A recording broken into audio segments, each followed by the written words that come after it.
Hello everyone, welcome back to my channel. और आज हम स्टार्ट करेंगे क्लास 6 की साइंस एनसीईआरटी का न्यू चैप्टर जो कि है measurement of length and motion. So सबसे पहले हम बात करेंगे हाउ डू वी मेजर, कि हम मेजरमेंट कैसे करते हैं। हमें कोई भी चीज़ नापनी होती है तो हम कैसे मेजरमेंट करते हैं। तो हम ऑब्जेक्ट्स को मेजर करने के लिए अलग अलग इंस्ट्रूमेंट का इस्तेमाल करते हैं। हम रूलर का इस्तेमाल करते हैं, जैसे कि ये एक रूलर है, ठीक है। और हम इस्तेमाल करते हैं मीटर स्केल का। तो ये जो मीटर स्केल है, तो हम रूम के जो भी डायमेंशंस होते हैं, रूम की हाइट, लेंथ और जो ब्रेथ होती है उसको नापने के लिए हम मीटर स्केल का इस्तेमाल करते हैं। हम मेजरिंग टेप का इस्तेमाल करते हैं, जिसे हम टेलर्स टेप भी बोलते हैं, जो कि है ये, ठीक है। तो टेलर इसका इस्तेमाल करते हैं। तो आपको यहाँ पे सेंटीमीटर स्केल भी दिख रहा है और इंच स्केल भी दिख रहा है, ठीक है। तो हम इसका इस्तेमाल करते हैं मेजरमेंट करने के लिए। जनरली जो टेलर्स होते हैं वो इसका इस्तेमाल करते हैं। और हम स्टील मेजरिंग टेप का भी इस्तेमाल करते हैं। इसका इस्तेमाल जो आपके कारपेंटर्स होते हैं, जो फर्नीचर बनाते हैं, ठीक है, वो इसका इस्तेमाल करते हैं। और हम रूम के जो डायमेंशंस होते हैं, रूम की जो हाइट और आपकी लेंथ और विड्थ नापने के लिए हम स्टील मेजरिंग टेप का इस्तेमाल करते हैं। अब हम बात करेंगे कुछ कॉमन टर्म्स का जो हम मेजरमेंट करने के लिए इस्तेमाल करते हैं। तो ये कुछ ट्रेडिशनल तरीके हैं जो पहले के लोग इस्तेमाल किया करते थे मेजरमेंट करने के लिए, ठीक है। तो पहला है हैंड स्पैन, जिसे हम हिंदी में क्या बोलते हैं, बलिष्ठ, ठीक है। तो ये it is a traditional measurement unit. तो ये एक पुराना तरीका है मेजरमेंट करने का, ठीक है। तो इसमें आपको क्या करना होता है, आप अपना हैंड को फुली स्ट्रेच करो और आपका जो थंब होता है वहाँ से लेके जो डिस्टेंस आपकी जो लिटिल फिंगर है, ठीक है, ये पूरी डिस्टेंस क्या कहलाता है, वन हैंड स्पैन, ठीक है, जिसे हम हिंदी में कहते हैं बलिष्ठ, ठीक है। It refers to distance between tip of your thumb to the tip of your little finger when your hand is fully stretched out, ठीक है। पर ये अच्छा तरीका नहीं है, क्योंकि इसमें जो हमें जो मेजरमेंट मिलता है वो एक्यूरेट नहीं होता है, क्योंकि सबका हैंड का साइज़ अलग अलग होता है। तो जिसका हैंड साइज़ बड़ा होगा तो उसमें ज़्यादा मेजरमेंट आएगा, और जिसका हैंड साइज़ कम होगा तो उसका कम मेजरमेंट आएगा, ठीक है। दूसरा है अंगुल, ठीक है। अंगुला मीन्स कि जो आपकी जो एक फिंगर होती है उसकी जो चौड़ाई होती है, ठीक है, उसकी जो विड्थ होती है, इसे हम क्या बोलते हैं, अंगुल, ठीक है। अंगुल means width of one finger, ठीक है। जैसे आपने देखा होगा कि आपकी मदर कपड़े का मेजरमेंट लेती हैं, तो वो देखती हैं 1 अंगुल, 2 अंगुल, 3 अंगुल, 4 अंगुल, तो इस तरीके से वो मेजरमेंट करते हैं। तो ये पुराना तरीका है चीज़ों को मेजर करने का। तो ये भी एक्यूरेट तरीका नहीं है मेजरमेंट करने का, क्योंकि सबकी फिंगर का साइज़ क्या होता है, अलग अलग होता है। तो जिसकी पतली फिंगर्स है तो उसका मेजरमेंट कम आएगा, और जिसकी फिंगर्स की विड्थ ज़्यादा है तो उसका मेजरमेंट ज़्यादा आएगा, ठीक है। तीसरा मेथड है STRIDE.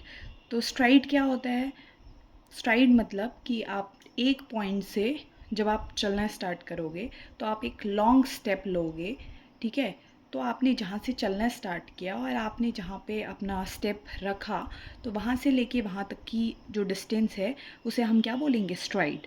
It is a one long step that you take while walking, ठीक है। आप चलते वक्त जो एक लंबा स्टेप लेते हो उसे क्या बोलते हैं, स्ट्राइड बोलते हैं। It is distance from the point where one foot strikes to the ground to the point where same foot strikes again, ठीक है। तो आपने जहाँ से चलना स्टार्ट किया और जहाँ पे आपने अपना नेक्स्ट स्टेप रखा, तो उस फर्स्ट पॉइंट से लेके उस सेकेंड पॉइंट तक की जो डिस्टेंस होती है उसे बच्चों हम क्या बोलते हैं, स्ट्राइड। अब हम बात करेंगे फुट। तो ये भी मेजरमेंट का एक तरीका है, ठीक है। तो आपकी जो फुट की लेंथ होती है, ठीक है, जो पैर की एड़ी होती है, जो हील होती है, वहाँ से लेके आपकी जो पैर की फिंगर्स होती हैं, तो उस एड़ी से लेके फिंगर तक की जो डिस्टेंस होती है उसे क्या बोलते हैं हम, फुट, 1 फुट, ठीक है। तो इसका भी लोग इस्तेमाल करते हैं, आज भी लोग इसका इस्तेमाल करते हैं। जैसे कोई प्लॉट वगैरह या आपका कोई जो फील्ड है उसका मेजरमेंट करने के लिए वो फुट का इस्तेमाल करते हैं, ठीक है। वैसे ही क्यूबिट, ठीक है। It is the length of forearm from elbow to the tip of middle finger. तो जब आप अपना हाथ पूरा स्ट्रेच करोगे तो आपकी जो कोहनी होती है एल्बो, वहाँ से लेके आपकी जो मिडल फिंगर होती है हैंड की, तो वो डिस्टेंस क्या कहलाती है? Cubit, 1 cubit. अब हम बात करेंगे स्टैंडर्ड यूनिट्स। ठीक है, तो स्टैंडर्ड यूनिट की हमें क्यों ज़रूरत पड़ती है? ठीक है, we use standard units like centimeter, meter, kilometer because they are same for everyone.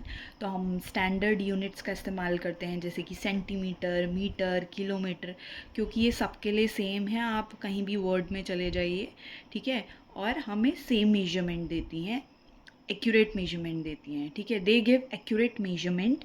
ठीक है, तो हमें एक्यूरेट, बिल्कुल करेक्ट मेजरमेंट देती है, can avoids confusion and make it easy for people all over the world to measure and compare length accurately.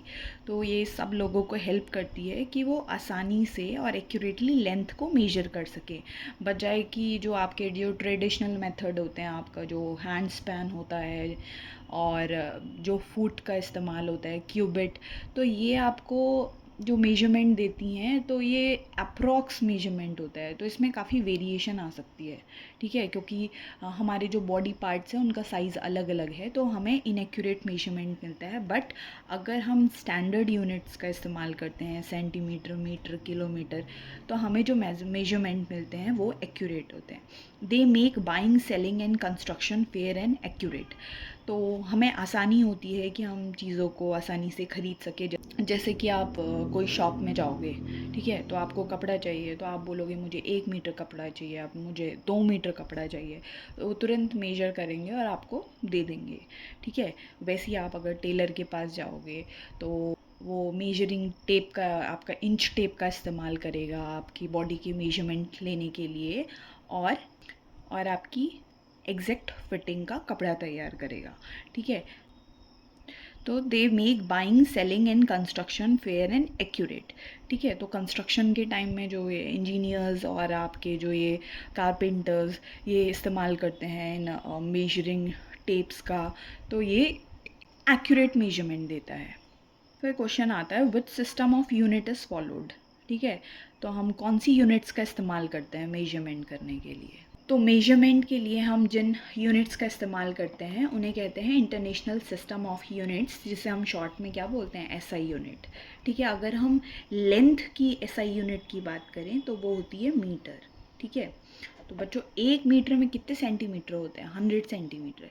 तो आप अगर 1 मीटर को इक्वल डिवीजन में ब्रेक करोगे, अगर उसे इक्वल पार्ट्स में तोड़ोगे, तो आपको टोटल 100 पार्ट्स मिलेंगे। ठीक है, तो 1 मीटर में क्या कितने डिवीज़न होते हैं? 100 डिवीज़न। तो 1 मीटर में कितने सेंटीमीटर होते हैं? 100 सेंटीमीटर। तो वैसे ही बच्चों 1 सेंटीमीटर में कितने मिलीमीटर होते हैं? 10 मिलीमीटर। 1 किलोमीटर में कितने मीटर होते हैं? 1000 मीटर। तो बच्चों ये चीज़ तो आपको बाय हार्ट लर्न होनी चाहिए, आपको पता होनी चाहिए। ठीक है, तो ये आपका सेंटीमीटर स्केल है।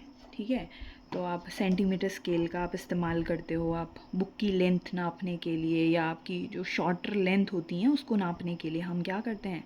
सेंटीमीटर स्केल का इस्तेमाल करते हैं। ठीक है, 1 metre is divided into 100 equal division, each division is called centimetre. ठीक है, अगर मैंने आपको बताया कि 1 मीटर को आप अगर इक्वल पार्ट्स में तोड़ोगे तो आपको टोटल 100 पार्ट्स मिलेंगे। ठीक है, तो हर एक पार्ट को हम क्या बोलते हैं? सेंटीमीटर। तो 1 मीटर में कितने सेंटीमीटर होते हैं? 100 सेंटीमीटर। वैसे ही 1 सेंटीमीटर को आप ब्रेक करोगे तो आपको 10 इक्वल पार्ट्स मिलेंगे। तो 1 सेंटीमीटर में कितने मिलीमीटर होते हैं? 10 मिलीमीटर। ठीक है, तो जो 1 millimetre is the smallest value of length. तो लेंथ की जो स्मॉलेस्ट वैल्यू होती है वो क्या होती है? 1 मिलीमीटर। ठीक है, तो मैंने आपको जैसे कि बताया कि 1 सेंटीमीटर में कितने मिलीमीटर होता है? 10 मिलीमीटर। और अगर आपसे कोई पूछे कि 1 मिलीमीटर में कितने सेंटीमीटर होते हैं, तो आप क्या करोगे? इस 10 को इधर ले आओगे, राइट हैंड साइड से लेफ्ट हैंड साइड ले आओगे, तो ये किस में आएगा? डिवाइड में आ जाएगा। ठीक है, डिवीजन में आ जाएगा, तो ये हो जाएगा 1/10। ठीक है, 1/10 सेंटीमीटर। तो 1 मिलीमीटर में कितने सेंटीमीटर होते हैं, 1/10 सेंटीमीटर। या आप इसे लिख सकते हो 1 millimetre is equal to 0.1 centimetre. ठीक है, आप इसे पॉइंट में कैसे कन्वर्ट करोगे, आपका एक ज़ीरो होता है तो ऊपर क्या लग जाता है, एक पॉइंट लग जाता है, तो ये क्या हो गया 0.1 centimetre. For measuring larger length we use larger unit. तो अगर हमें कोई बड़ी लेंथ मेजर करनी है, ठीक है, तो हम कौन सी यूनिट का इस्तेमाल करते हैं, किलोमीटर का। ठीक है, 1 किलोमीटर में कितने मीटर होते हैं, 1000 मीटर होते हैं। और अगर हमें स्मॉलर लेंथ नापनी है, अगर कोई छोटी लेंथ नापनी है, तो हम सेंटीमीटर और मिलीमीटर का इस्तेमाल करते हैं। जैसे कि मैंने आपको बताया 1 सेंटीमीटर में 10 मिलीमीटर होते हैं। तो बच्चों 1 मीटर में कितने सेंटीमीटर होते हैं, 100 सेंटीमीटर। 1 किलोमीटर में कितने मीटर होते हैं, 1000 मीटर। 1 सेंटीमीटर में कितने मिलीमीटर होते हैं, 10 मिलीमीटर। ये आपको बाय हार्ट लर्न होना चाहिए। ठीक है, अब आपके कुछ स्केल होते हैं जिसमें मार्किंग, आपको जो मेजरमेंट की जो मार्किंग होती है वो इंचेस में भी दी रहती हैं। ठीक है, तो इस तरीके के जो मेजरिंग टेप होते हैं उनका इस्तेमाल कौन करता है, टेलर इस्तेमाल करते हैं। ठीक है, जैसे कि ये मेजरिंग टेप है, तो इसमें जो आपको जो मेजरमेंट है वो सेंटीमीटर में भी दिया रहता है। ठीक है, ये आपको सेंटीमीटर में भी मेजरमेंट दिया रहता है और आपको इंचेस में भी मेजरमेंट दिया रहता है। ठीक है, तो बच्चों 1 इंच में कितने सेंटीमीटर होते हैं, 2.54 सेंटीमीटर, लगभग 2.5 सेंटीमीटर, 2.5 सेंटीमीटर। ठीक है, आप ये देख सकते हो यहाँ पे लगभग यहाँ पे 1 इंच है, तो आप अगर देखोगे यहाँ पे तो ये देखो करीब 2.5 सेंटीमीटर, 2.5 सेंटीमीटर। ये स्केल सेंटीमीटर में है और ये इंचेस में है। तो 1 इंच में कितने सेंटीमीटर होते हैं, 2.5 सेंटीमीटर। ये चीज़ भी आपको पता होनी चाहिए। अब हम बात करेंगे कन्वर्जन ऑफ यूनिट्स, कि हम यूनिट्स को कैसे कन्वर्ट कर सकते हैं। जैसा कि मैंने आपको बताया कि 1 किलोमीटर में कितने मीटर होते हैं, 1000 मीटर। तो अगर कोई पूछे कि आपको मीटर को किलोमीटर में कन्वर्ट करना है तो आप कैसे कन्वर्ट करोगे। तो आपको अगर कोई पूछे 1 मीटर में कितने किलोमीटर हैं, तो मैंने आपको बताया कि आपको मीटर को किलोमीटर में कन्वर्ट करना है। इस 1000 को आप इस साइड ले जाइए। ठीक है, तो ये चीज़ क्या आ जाएगी, अपॉन में आ जाएगी, तो ये हो जाएगा 1/1000 किलोमीटर। तो 1 मीटर में कितने किलोमीटर होते हैं, 1/1000 किलोमीटर। अब मैं आपको एक क्वेश्चन देती हूँ कि अगर आपको फाइंड करना है, कोई पूछे कि 6 मीटर में कितने किलोमीटर होते हैं, तो जैसे कि मैंने आपको बताया 1 मीटर में इतने किलोमीटर होते हैं, तो 6 मीटर में कितने होंगे। तो आप क्या कर दोगे, यहाँ पे इंटू 6 कर दोगे, तो ये क्या हो जाएगा 6/1000 किलोमीटर। ठीक है, और अगर आप इसे पॉइंट में आंसर देना चाहते हैं तो आपके यहाँ पे कितने ज़ीरो हैं, 1 2 3। तो आप क्या करोगे, इसमें 3 पोजीशन के बाद डेसिमल लगा दोगे, 1 2 और 3। तो 0.006 किलोमीटर इसका आंसर है। वैसे ही अगर कोई आपसे पूछे कि सेंटीमीटर को आपको मीटर में कन्वर्ट करना है, तो जैसे आपको पता है कि 1 मीटर में कितने सेंटीमीटर होते हैं, 100 सेंटीमीटर। तो अगर आपको 1 सेंटीमीटर में कितने मीटर होते हैं ये फाइंड करना है, तो आप क्या करोगे, इस 100 को यहाँ शिफ्ट करोगे, तो ये क्या होगा, अपॉन में आ जाएगा, डिवीजन में आ जाएगा और हो जाएगा 1/100 मीटर। तो 1 सेंटीमीटर में कितने मीटर होता है, 1/100 मीटर। अगर आपको कोई पूछे कि 2 सेंटीमीटर में कितने मीटर होते हैं, तो आप यहाँ पे क्या कर दोगे, इंटू 2।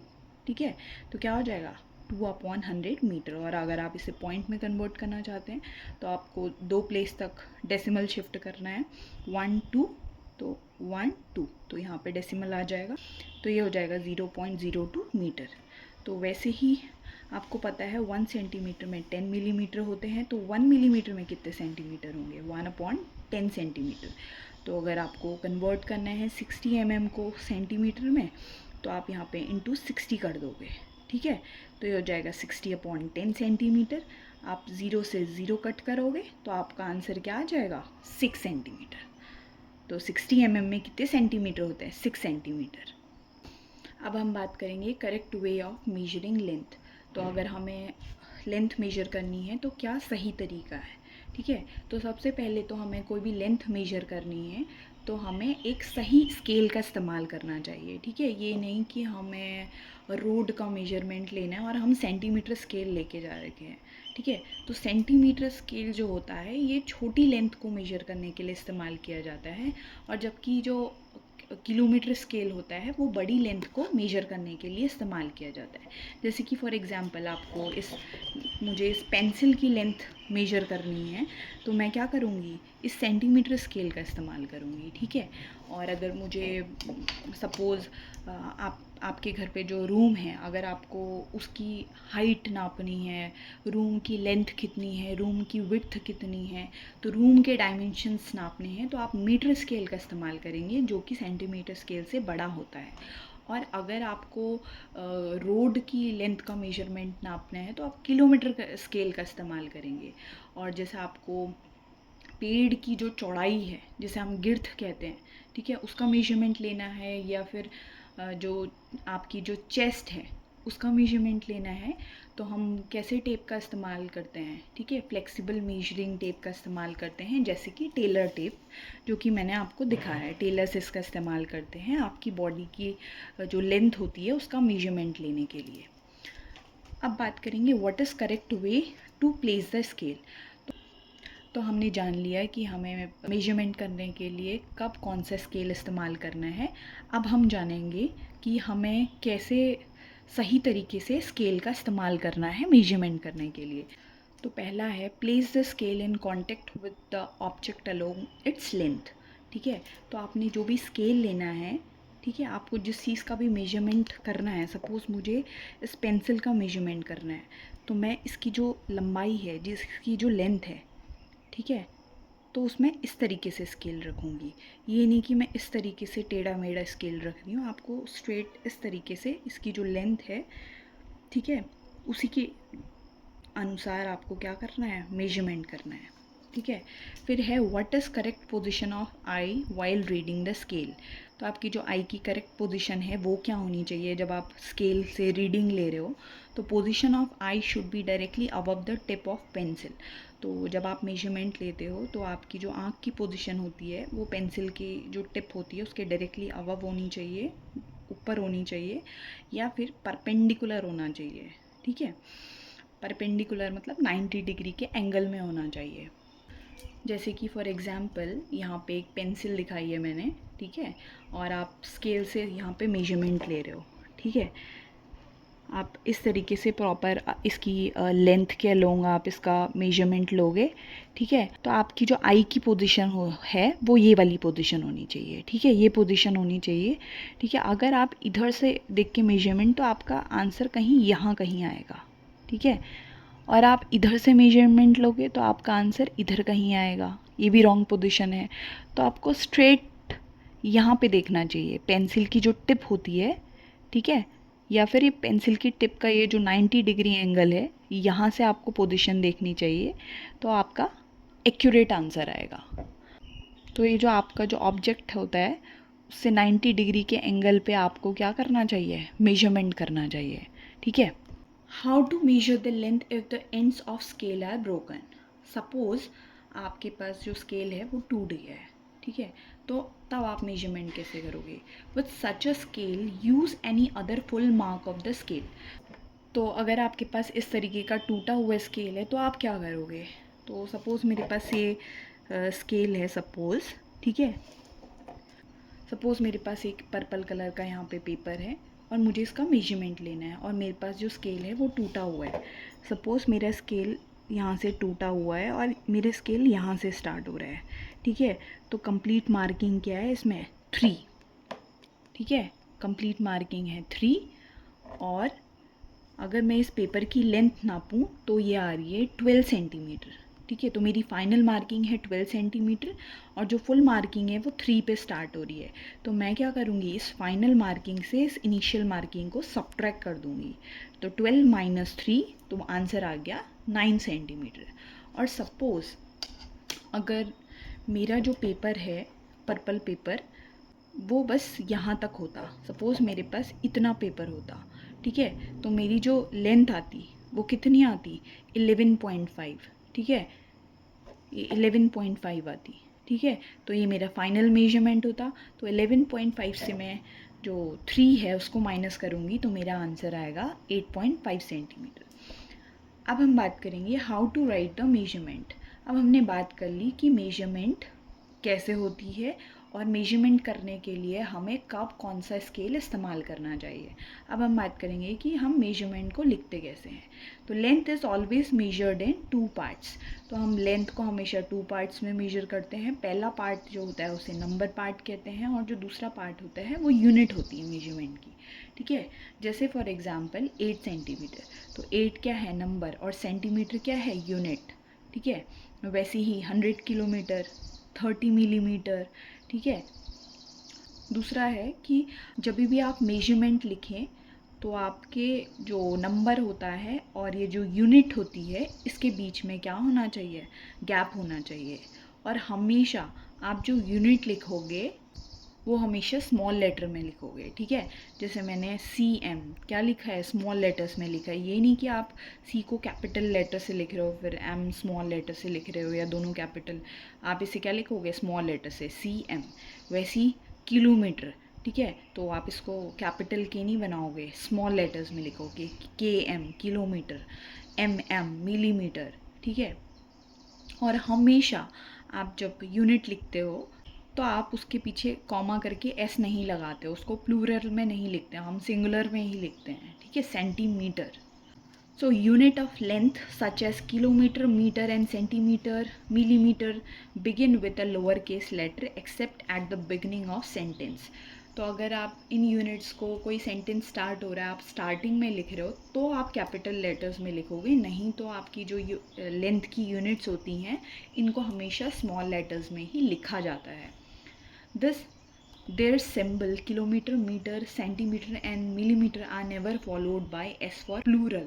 तो हम इन्हें कभी भी प्लूरल में नहीं लिखते हैं, इनके पीछे हम S नहीं लगाते हैं, इन्हें सिंगुलर में ही लिखा जाता है।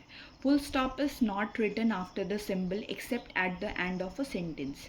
ठीक है। तो इन यूनिट्स के बाद हमें फुल स्टॉप भी हम नहीं लगाते हैं। While writing length always leave a space between number and unit.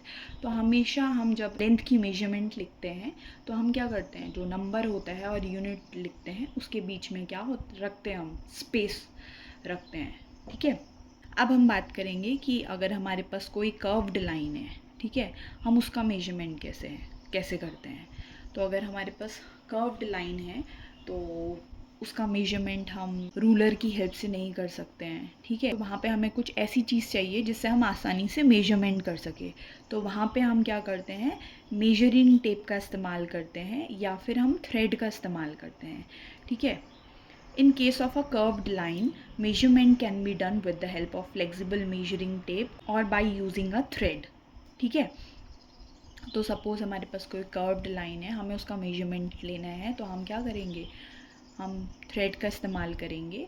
फिर हम क्या करेंगे, उस थ्रेड की हेल्प से उसका मेजरमेंट लेंगे, फिर उसके बाद उस थ्रेड को हम सीधा करेंगे और उसका मेजरमेंट लेंगे। The thread can then be straightened and its length can be measured using a meter scale. तो हम मीटर स्केल की हेल्प से हम क्या करेंगे, उसकी लेंथ को मेजर कर लेंगे। Why are some length measuring devices made up of flexible materials?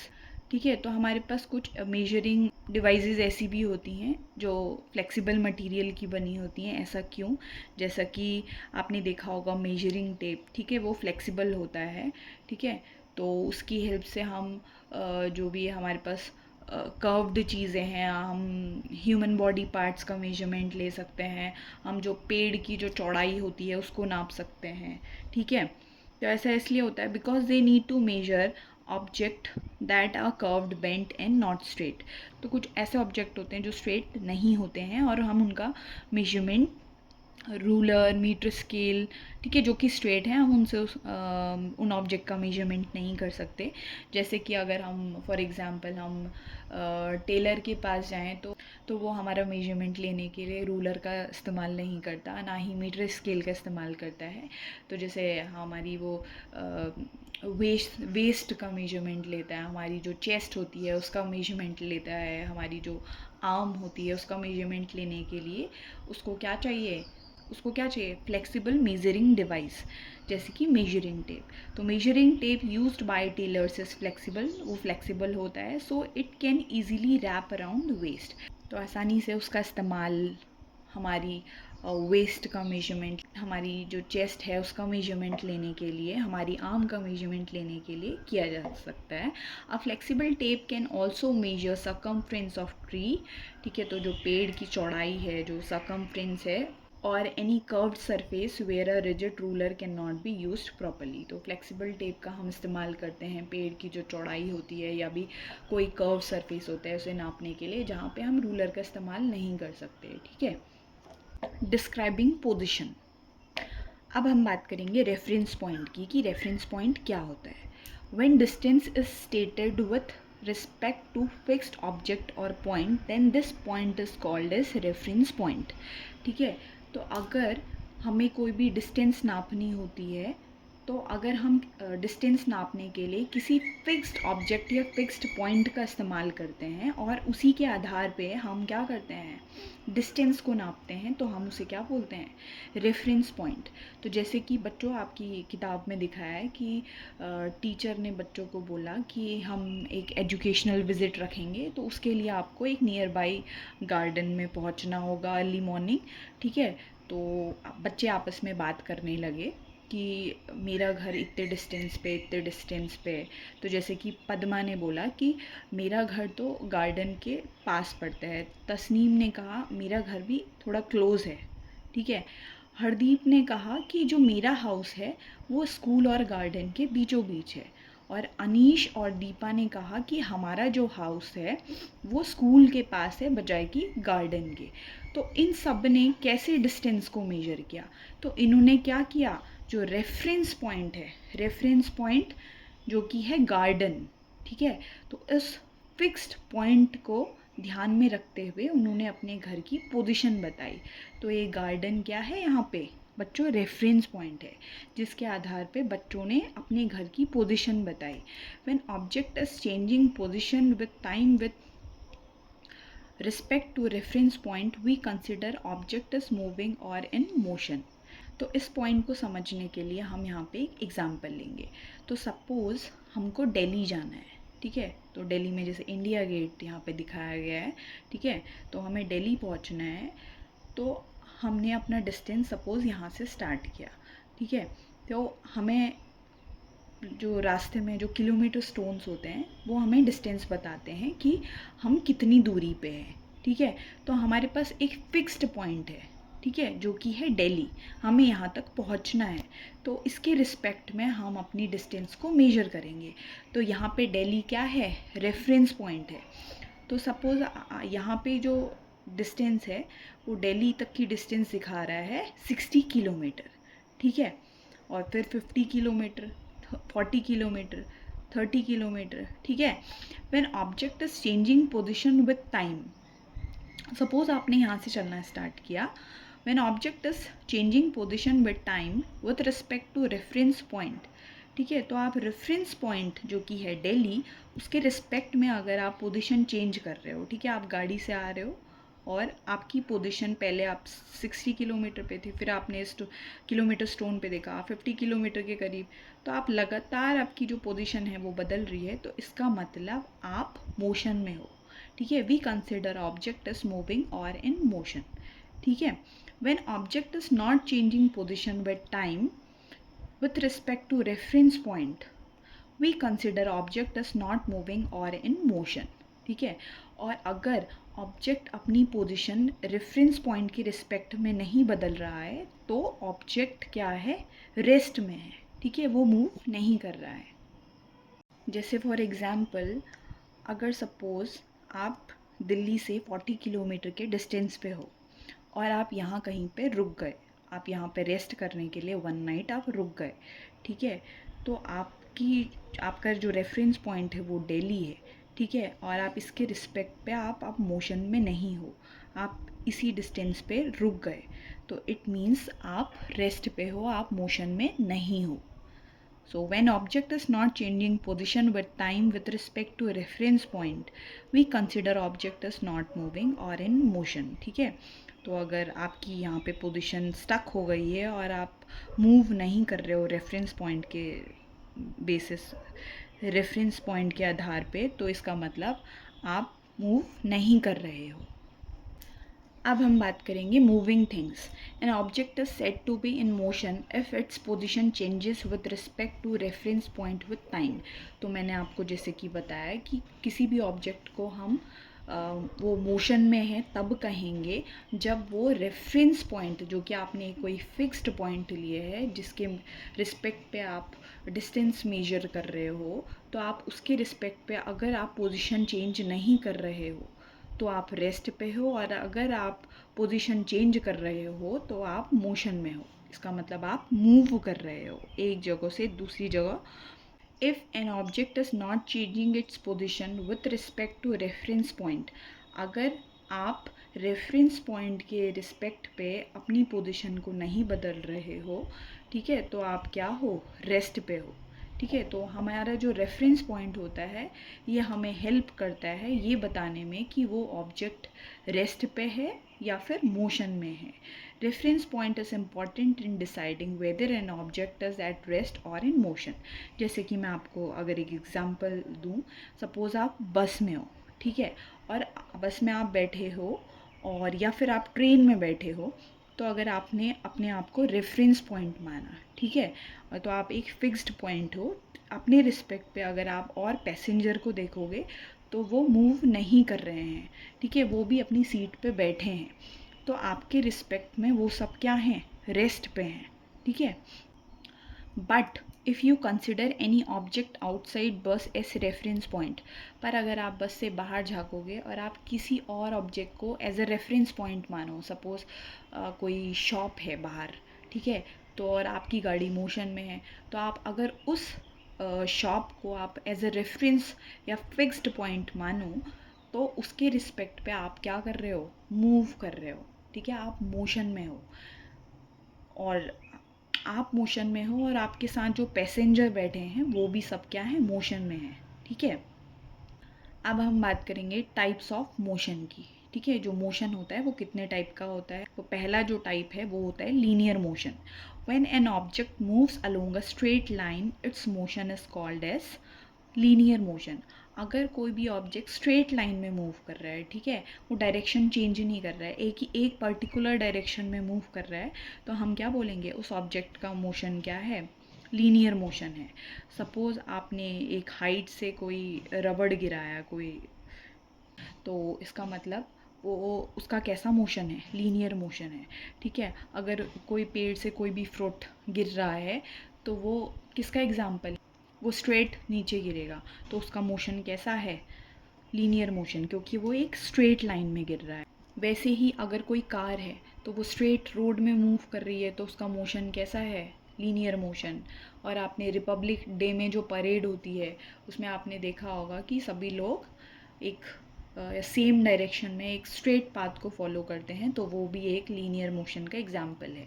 फिर हम बात करेंगे सर्कुलर मोशन की। When an object move along a circular path its motion is called as circular motion. अगर कोई ऑब्जेक्ट एक सर्कुलर पाथ में move कर रहा है, ठीक है, जो सर्कल होता है ना, ठीक है, उसमें मूव कर रहा है, तो उसका जो मोशन है वो क्या है, सर्कुलर मोशन है। जैसे आपने देखा होगा सन की चारों ओर प्लैनेट रिवॉल्व करते हैं, ठीक है, सर्कुलर पाथ में, तो वो सर्कुलर मोशन का एग्जाम्पल है। और वैसे ही आपने जो मैरी गो राउंड होता है जिसमें बच्चे झूलते हैं, आपने देखा होगा, वो भी सर्कुलर मोशन का एग्जाम्पल है। और अगर आपने कोई धागा लिया या स्ट्रिंग लिया, आपने उसमें अगर एक एंड में पत्थर बांध दिया और उसे रोटेट करा, ठीक है, तो वो भी क्या है, सर्कुलर मोशन का एग्जाम्पल है। और अगर कोई एथलीट है, वो सर्कुलर पाथ में रन कर रहा है, वो भी सर्कुलर मोशन का एग्जाम्पल है। आपने घड़ी के हाथ देखे होंगे, ठीक है, वो 12 से स्टार्ट होते हैं और 12 पे ही आकर के एंड होता है, जो क्लॉक हैंड, मिनट हैंड होते हैं, तो वो भी किसका एग्जाम्पल है, सर्कुलर मोशन का। फिर है ऑसिलेटरी मोशन। तो when an object move to and fro about some fixed position, its motion is called oscillatory motion. अगर कोई ऑब्जेक्ट अपनी फिक्स्ड पोजीशन से टू एंड फ्रो मोशन करता है उसे हम क्या कहते हैं, ऑसिलेटरी मोशन। तो ऐसा मोशन हमें कहाँ देखने को मिलता है, पेंडुलम में देखने को मिलता है, ठीक है।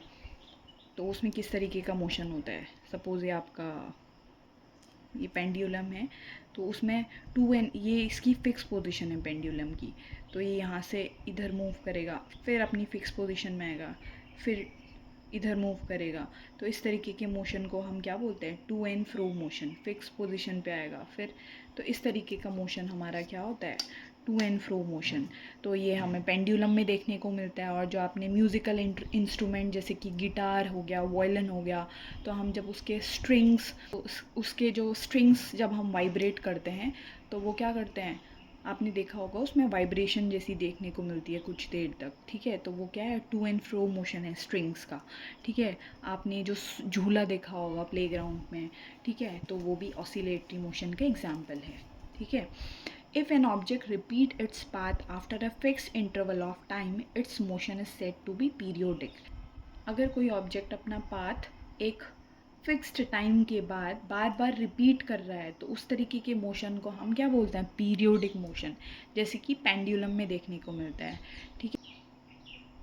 In circular motion object move along circular path again and again. Circular motion में भी क्या करता है, जो ऑब्जेक्ट है वो अपना पाथ बार बार रिपीट करता है, वैसे ही ऑसिलेटरी मोशन में भी जो ऑब्जेक्ट है वो अपना पाथ बार बार रिपीट करता है। तो जो सर्कुलर और ऑसिलेटरी मोशन है वो दोनों क्या हैं, पीरियोडिक हैं, ठीक है, जो एक फिक्स इंटरवल के बाद अपने आप को रिपीट करते हैं।